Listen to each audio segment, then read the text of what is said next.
What's up guys? Today I want to talk about Amazon FBA versus Shopify and dropshipping. So I want to talk about the differences between each one, the pros, the cons, which one is best for each type of person depending on the situation. That way you guys can get off to the races, stop chasing Amazon FBA and dropshipping at the same time. You could pick one, become an expert at it, and start your e-commerce business. Before we get started, I just want to welcome anybody new to the channel. My name is Cameron James. I've been selling online in the e-commerce space for about 3 years now. So this channel is all about learning more strategies for e-commerce, about my journey in e-commerce and how it pretty much changed my life. Anyways, guys, make sure you hit that subscribe button down below if you want to keep up to date and everything like that. Otherwise, let's just get started. So the first thing I want to cover is all the pros and cons with Amazon FBA and private labeling on Amazon FBA and Shopify dropshipping. I'm gonna go through all this so that you know exactly which one's best for you. You understand each business model, what's good, what's bad. And then after this, I want to go through exactly how I use both platforms. So how I use Amazon FBA and how I use Shopify to sell more products online. So just getting right into it, let's talk about Amazon FBA first. So what Amazon FBA is, if you guys don't know, is you're literally just finding products on Amazon. There's a hole in the market. You go over, talk to a Chinese manufacturer, you private label these products, so you put your brand name on it, you customize it in some way, and you bring it over and you sell it on Amazon on their platform. So going right into the pros, the first pro of this is that it's completely, essentially hands off. So you can do everything on your laptop. You can literally just buy in bulk in China, bring over your product with a freight forwarder, send it right into an Amazon FBA warehouse where they pick, pack, ship all these products to the customer without you touching a thing or even looking at the product if you didn't want to. Now this is awesome because you can scale your business without adding employees, without adding warehouses, and you can just scale just using your laptop, which makes it awesome just because you can travel the world, you can do whatever, and that's most likely why you're looking into e-commerce anyways. Another pro of Amazon FBA is the 2-day shipping for the customers. So the best thing about this is customers are so used to getting products so fast from Amazon that they don't shop anywhere else. So anytime they're on a website with 4 to 5 days shipping, 7-day shipping, they think it's a scam or that it's a waste of time. They go over to Amazon, get it on their app, and just get it in 2 days. So this is a great marketing advantage for any product on Amazon. And of course, it's completely hands-off because they are doing all the shipping. The next pro is Amazon's huge customer base. So according to Digital Commerce 360, Amazon has over 112 million Prime members here in the USA alone. So that means when you list your product on Amazon, there's at least 112 million eyeballs potentially that can scroll upon your product and buy that product. This is great because you don't have to spend a ton of money on marketing, getting people to understand your brand, getting people to trust your brand, with Facebook ads, YouTube ads, Instagram ads, all types of ads to get your first purchase. Really what it comes down to is getting your product on the first page of relevant search terms that customers are typing into Amazon.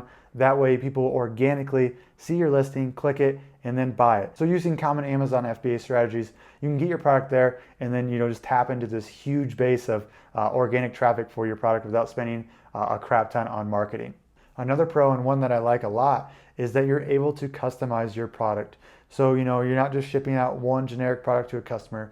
You're going over to China virtually, and you're talking to a manufacturer. You're figuring out ways to make the product better. You're putting your logo on it. You're putting your brand on it. You're customizing it so it's your own. So this allows you to bring a better quality product to the e-commerce space and actually provide some value and solve some issues for customers, which I think it should be a main focus for anybody in the e-commerce space. To lead into the next pro, you can build a real brand on Amazon FBA. So you can add horizontal products. Obviously you're branding the product so people start to see your brand name on the packaging, on the product itself, and they like it.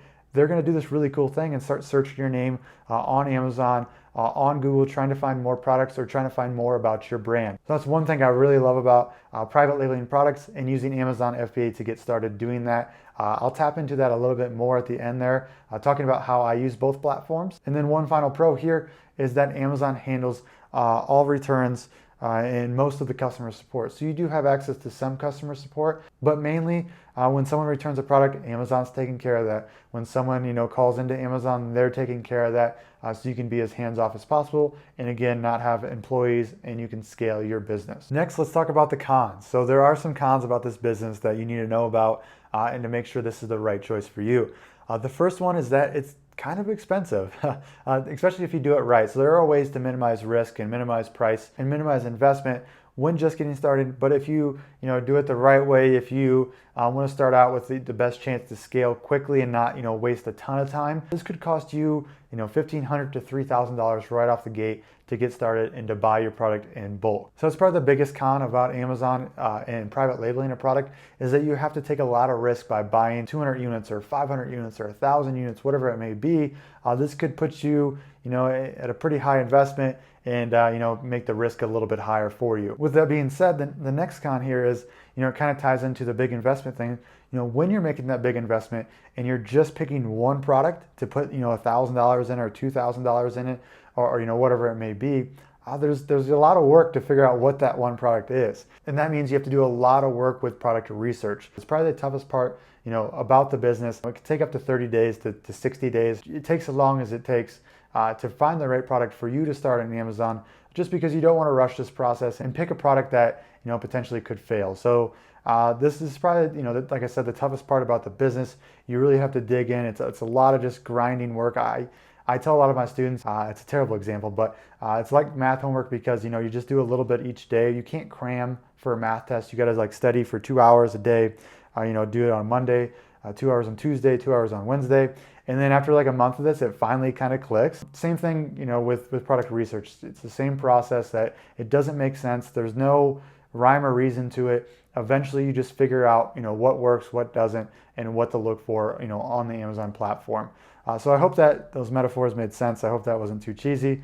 But that is a tough part about the business, and I would consider it a con, because it's kind of a pretty big barrier to entry into the field. So the next con is that it's pretty darn competitive for a lot of product niches on the Amazon platform. So there's a lot of products on Amazon doing $50,000 in revenue a month, $500,000 a month in revenue, up to $1 million. There's some products doing $2 to $3 million a month, which is absolutely insane. So there's a lot of money involved in this. And when you have a lot of money involved, bigger companies come out of the woodwork and they try to figure out how they can dominate this platform too, which pushes all the small fish like you and me kind of out of the field.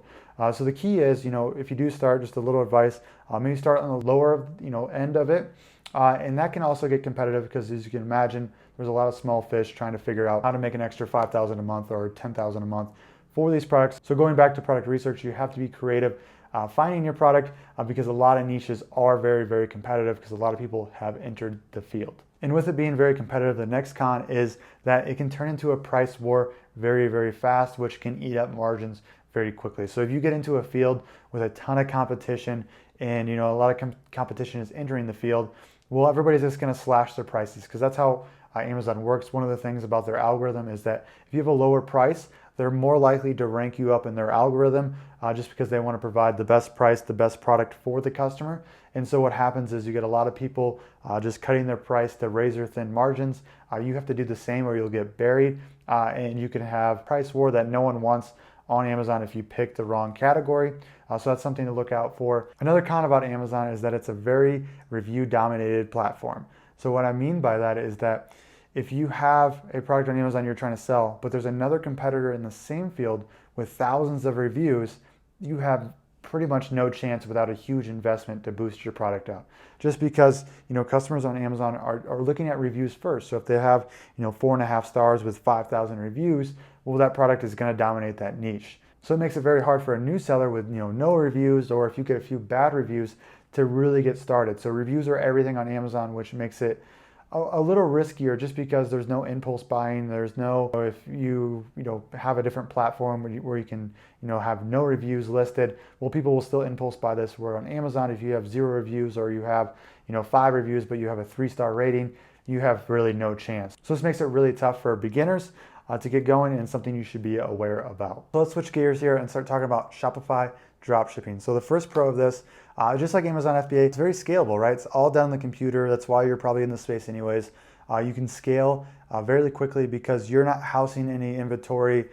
You're not storing, you're not shipping. So, the manufacturer's doing that for you, and they're just dropping that off to the customer after they order. So this is super scalable, whether you do 10 orders a day or 1,000 orders a day, the process looks pretty similar, just like Amazon FBA. The next pro is that you could probably start this with a little less money than Amazon FBA. So maybe minimum, $500. So the cool thing here is that you're actually not buying in bulk. You're only buying a single product at a time. And that only happens when a customer orders from your Shopify store. So you get the money first, you take that money, and then you buy it from the manufacturer. So that's great because you don't spend $3,000 on 500 units for a product that might potentially fail. And since you don't have to buy in bulk, you can start and test a lot of products at once, right? Because you're not actually buying these products until a customer purchases. So you can list these products on your store, test hundreds of them if you have to until you find your winner. Then you just scale that and reap the benefits from it. Another huge pro for a beginner for Shopify dropshipping is the barrier of entry is a lot lower. So what I mean by that is obviously we talked about price, but making an Amazon seller account right now is pretty hard to do. Making a Shopify account, not hard to do at all. So Amazon makes you go through so many hoops right now with identity verification, sending in bank documents that if they don't match up with addresses, you get declined, you get suspended. Shopify is a lot more lenient on this, and they actually welcome more customers and beginners to use their platform. Well, Amazon just keeps making it harder and harder for new people to start. But with all the great pros for Shopify, they do have some pretty big cons that I think are a little worse than Amazon. The first being is the shipping time for drop shipping. So when you place a drop shipping order from China, this takes 2 to 4 weeks usually to get to the USA. So that means when a customer buys from your website, they're not receiving a product until 2 to 4 weeks later. And with this day and age of Amazon Prime, 2-day shipping, this creates a lot of headaches. This creates a lot of angst for your customers, and just that you can't provide really good customer service doing this. And so you have to deal with that, and this creates a whole mess of itself. So that's a huge con, especially for me, because I think customer service is very, very important. The next con is that these products are not as good of quality as if they were if you private labeled them, customize them yourself, and bought in bulk. These items are just generic ones, shipped straight out of China in e-packet right to the customer's door. And you never know what you're gonna get when you drop ship from China. So again, going back into customer service, your products aren't very good. You have long shipping time, and this is create a really upset customer, which I hate upset customers. They just kind of ruin the day for me if I see a huge inbox of people yelling at me about how crappy my business is, right? You want a business that you can be proud of and tell your friends about how great your products are and everything like that. The next con of Shopify dropshipping is that you have to become an expert at marketing. When you create a new store, a new website, no one knows about it, right? You have to get the word out there. And how do you do that? Facebook ads, Instagram ads, YouTube ads, a bunch of marketing. And guess what? This marketing is so competitive and so expensive. And if you're not an expert at it, and if you don't get good at it, you're just going to drown with failed ads, and all you see is lost money out the door. So to see a real profit from Shopify, you have to spend a lot of money to get good at marketing, then eventually spend enough to test the product, and then finally get over the hump to make a lot of money. So just like Amazon, you can spend a lot on marketing, where on FBA it's the bulk cost of the product, and end up in the negative if it fails. And the final con of Shopify dropshipping is something I've hit on before, but customer service is a nightmare. Just like I said, you're gonna have to have a full-time rep or a VA just scrolling through an inbox of just where's my product, or this product came damaged. And it seems to me it's about 30 to 50% of people will reach out about their product when ordering from a drop shipping store, just because there's so many questions and there's so many delays, and the time between them receiving the product from when they ordered it is too long a duration, making customer service just a nightmare, like I said before. And obviously Amazon FBA, they would handle that for you. So in conclusion, guys, my personal opinion is that Amazon FBA is the best choice. I'm not saying you can't do Shopify drop shipping if you have a lower budget. If you think that's the route for you, definitely get started, right? Just because you can't do Amazon FBA doesn't mean you shouldn't get started in e-commerce somehow or some way. So why I like Amazon FBA so much better is the ability to have and build a real brand with a quality product. Also provide great customer service because of the 2-day shipping and everything like that. On top of this, I hate having to spend $1,000, $2,000, or $3,000 in Facebook ads trying to figure out if a product will work or not when drop shipping. Where if Amazon FBA, that $2,000, $3,000 goes into a tangible product that you can bring over, and if it fails on Amazon, you can at least liquidate it or get at least a little bit more money back. On top of this, you're using Amazon's huge customer base to get cash flow into your business. So instead of spending thousands of dollars trying to acquire your first customers on your Shopify store, Amazon's already trusted. They're already bringing in customers. And so all you have to do is use strategies to get your product to the top of the search results, and then organic traffic will flood in, which will create a great cash flow business. And you can use this cash flow to, get more products, scale your products, and then eventually, like I do in my business, go over to Shopify and expand and diversify your income that way. So that's exactly what I do, guys. So I use Amazon FBA to start a product, get the cash flow from the product, and then use that cash flow to start a Shopify store, get that same product on Shopify, and then start building a brand that way, whether it's more horizontal products or spending on marketing and creating an email list so that I get customer loyalty, brand loyalty, and then people start searching my brand, whether it's on Amazon or Google. And the cool thing about this is this transition into Shopify from Amazon is super easy. Shopify actually has an app where you can literally connect any order from Shopify to go to Amazon, and then Amazon will use it. It's called multi-channel fulfillment. We'll send that product to the Shopify customer. So essentially, you don't have to worry about drop shipping. You don't have to worry about getting your own warehouse or sending out the goods yourself. Amazon will take care of that Shopify customer as well, and they have a 2-day option. So you continue this great customer service, and you can easily start this business without getting your first warehouse or ordering a ton more products. You can just start slow, take a few products from your Amazon warehouse to fulfill those Shopify orders, and get the ball rolling that way.